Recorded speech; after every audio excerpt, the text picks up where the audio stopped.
எவ்வளோ அடி வாங்கினாலும் அது சுத்தமாக கண்டுக்காம மறுபடியும் எழுந்து நிற்கிற ஒரு துறை இருக்குது. அதுதான் நம்ம இந்து அறநிலைத்துறை.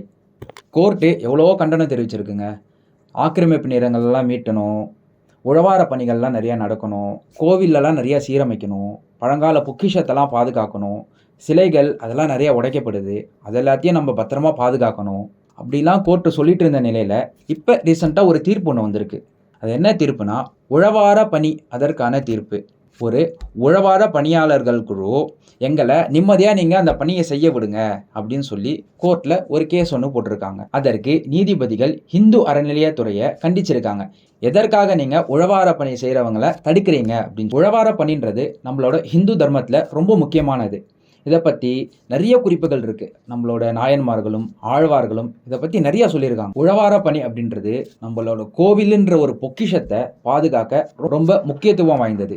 ஏன்னா கோவிலுன்றது ஒரு முக்கியமான புனிதமான தலம் மட்டும் இல்லை, நம்மளோட கலாச்சாரம், நம்மளோட தர்மம், நம்மளோட வரலாறு எல்லாத்தோட குறிப்பையும் பிரதிபலிக்கிற ஒரு இடமா அது இருக்குது.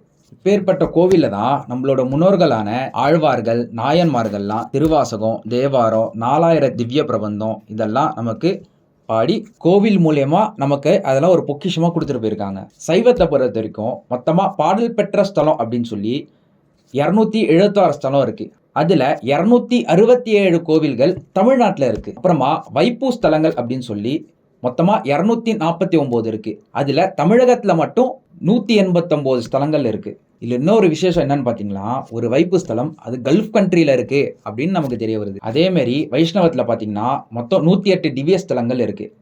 அதில் 84 கோவில்கள் தமிழகத்தில் இருக்குது. இப்பேற்பட்ட பொக்கிஷத்தை நம்மளோட முன்னோர்கள் எடுத்துட்டு போயிருக்காங்க.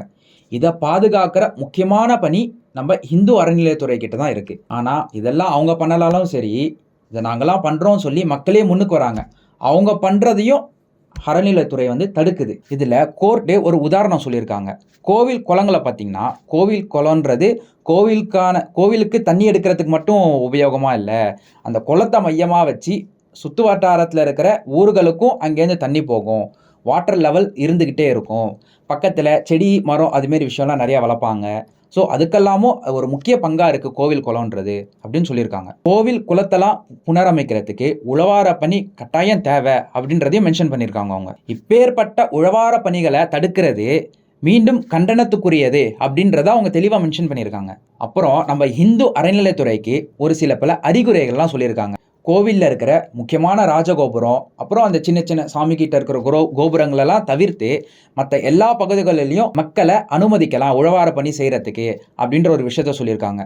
கோவிலில் சிலைகள் எல்லாம் சிதனம் அடைஞ்சிருக்கு அப்படின்னு சொன்னால் அதுக்கான டெக்னீஷியன், அதுக்கான சிற்பிகளை கூப்பிட்டு நம்ம சிலைகளெல்லாம் ரீப்ளேஸ் பண்ணலாம் அப்படின்றதையும் சொல்லியிருக்காங்க.